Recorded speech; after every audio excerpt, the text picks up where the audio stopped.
Todos nosotros tenemos miedos a ciertas cosas que nos pueden suceder o que nos pueden volver a suceder.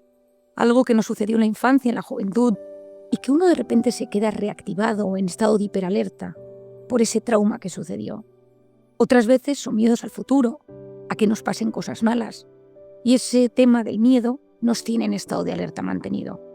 Probablemente sabes lo que sucede cuando existe el miedo, cuando se activa tu estado de alerta o de vigilancia, cómo se activa esas hormonas, ese cortisol, cómo todo tu organismo cambia y estás deseando luchar o huir y partir, escapar, o a veces te bloqueas, cómo esos estados de estrés y de miedo mantenidos son capaces de cambiar tu forma de conectar con la realidad. También sabes que el 90% de eso que te preocupa nunca va a suceder, pero nuestra mente y nuestro cuerpo no distinguen los miedos de verdad de los miedos irracionales. Cuando el miedo se instala, cuando vives situaciones de estrés crónico, de incertidumbre mantenida, empieza la tristeza, empieza la ansiedad generalizada, empiezan los problemas de sueño, empiezas a interpretar de forma negativa todo lo que tiene que ver con las relaciones sociales, cambia tu salud, cambia tu cuerpo, tu sistema inmune se deteriora. Por lo tanto, es muy importante que identifiquemos cuáles son nuestros miedos, dónde se originan y cómo atajarlos. ¿Qué es el miedo? El miedo es como un azote, un golpe repetido que palpita interiormente y nos distorsiona, nos perturba y nos quita la paz. En esta vida, yo suelo recomendar a la gente que tome un tiempo para frenar, analizar y conocer. Cada vez conocemos mejor cómo funciona nuestro cerebro, la neurociencia de las emociones, para conocernos, comprendernos, aceptarnos y ser capaces de superar lo que nos sucede. Si te analizas, me gustaría que pensaras cómo son tus relaciones humanas, cómo son tus pensamientos y cómo te enfrentas a las diferentes circunstancias que surgen en tu vida. Puede ser de aquellos que confías en todo el mundo y seas un ingenuo, o puede ser aquellos que desconfías de todos. Puede ser de esas personas que te abres y que cuentas tu vida, las personas que aparecen por tu vida, o al revés, que tiendes a ser demasiado precavido y prudente y nunca te abres a nadie. Puede ser de esas personas que intentas agradar a todo el mundo y que no sabes decir que no, o de aquellos que eres un no tajante constantemente. Puede ser de esas personas que te hablas bien, te dices las cosas con cariño, quizá a veces con demasiado narcisismo, o de ser de esas personas que tienes una voz interior constante que te habla mal, que te machaca y te hace autoboicot. Puede ser de esas personas que vives obsesionado con gustarle a todo el mundo y que eso te produce una inquietud brutal, porque nunca vamos a gustarle a todo el mundo.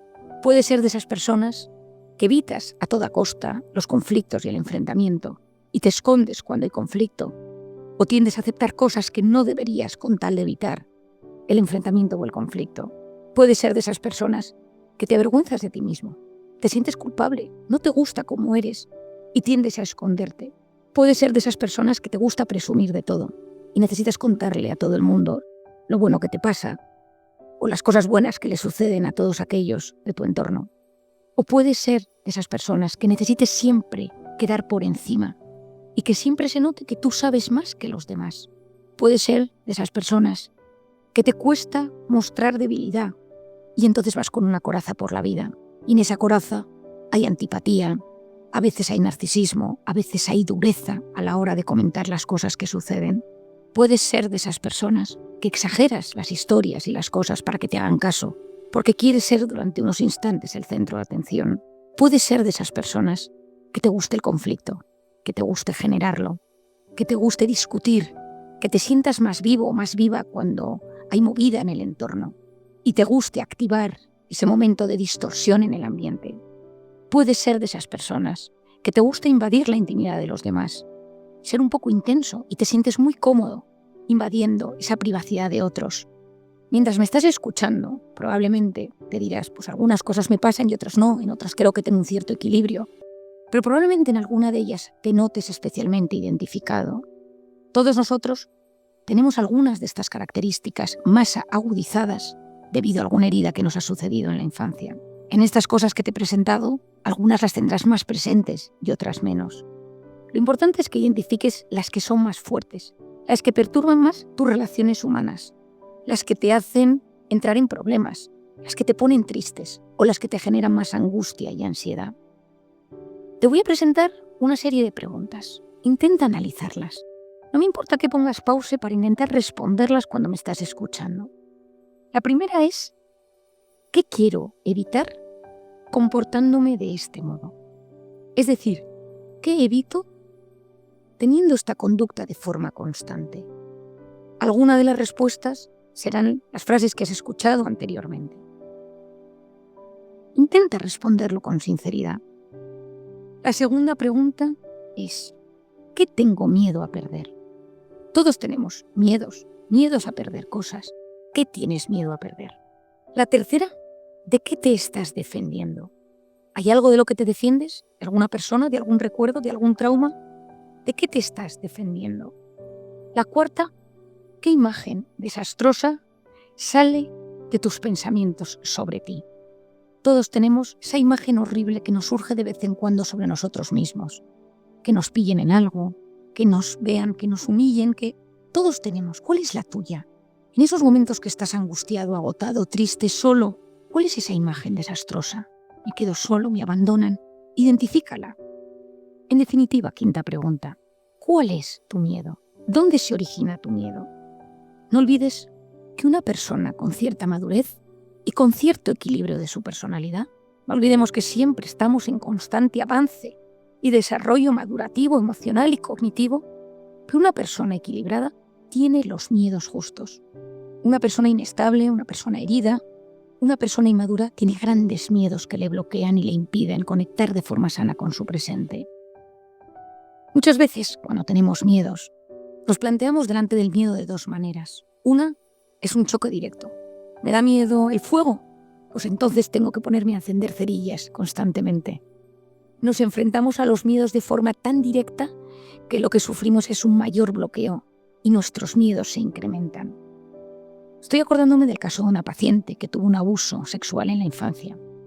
Era incapaz de conectar con los hombres y lo que hacía era cuando salía por la noche bebía alcohol e intentaba forzarse a que la tocaran, a besar a un chico.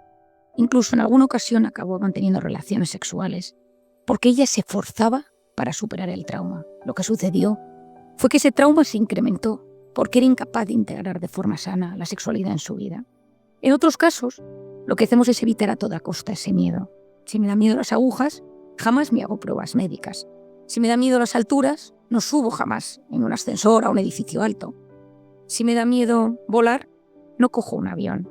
Si me da miedo hablar en público, dejo de hablar en público, cualquier cosa que tenga que ver con ello. Y uno se autodefiende diciendo, si es que a todo el mundo le pasa algún miedo, mucho mejor dejar y evitarlo a enfrentarme a ello y sufrir más. La clave es identificarlo, intentar entender si hay un origen. Y cuando uno tiene ese origen, intentar sanarlo.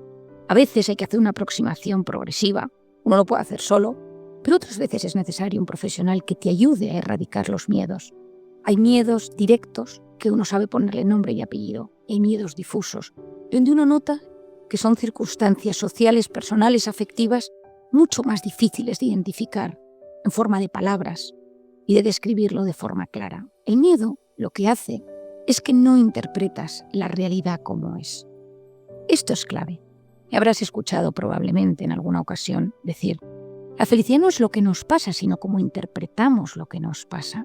Efectivamente, esto es así. Si un día llegas enfadado del trabajo porque te han bajado el sueldo y tu hijo encima suspendido, el otro está llorando, tu pareja está enfadada también, ese día todo lo interpretas de forma catastrófica. Si un día te llaman y te dicen que las pruebas del médico han salido mal y que te tienen que hacer una prueba más invasiva para ver ese bulto que tienes de dónde viene, el miedo va a hacer que la vida la interpretes de otra manera. Cuando uno tiene miedo, cuando uno está en modo alerta, en modo supervivencia, en modo incertidumbre, la realidad la interpretas de otra manera. Ves la realidad como algo sin solución. Nadie me entiende, esto no se va a solucionar nunca, no hay esperanza. Esto es algo muy típico y se ve muchas veces en consulta. Uno ve la realidad de forma mucho más radical, polarizada, extremista. Uno está mucho más intenso, dramático. Esto forma parte de vivir con miedo. A uno le cuesta mucho distinguir lo accesorio, lo fundamental, lo que puede posponer. Cuando uno tiene miedo a la corteza prefrontal, esa famosa corteza prefrontal, funciona peor. Cuando uno está en modo supervivencia, la corteza prefrontal, que es la que nos ayuda a pensar, a dilucidar, a posponer la recompensa, a planificar, esa se bloquea. Y por lo tanto, uno razona peor. Uno no distingue lo accesorio de lo fundamental. Uno no sabe dónde encontrar la verdad de las cosas y sufre mucho más porque entra en modo instintivo.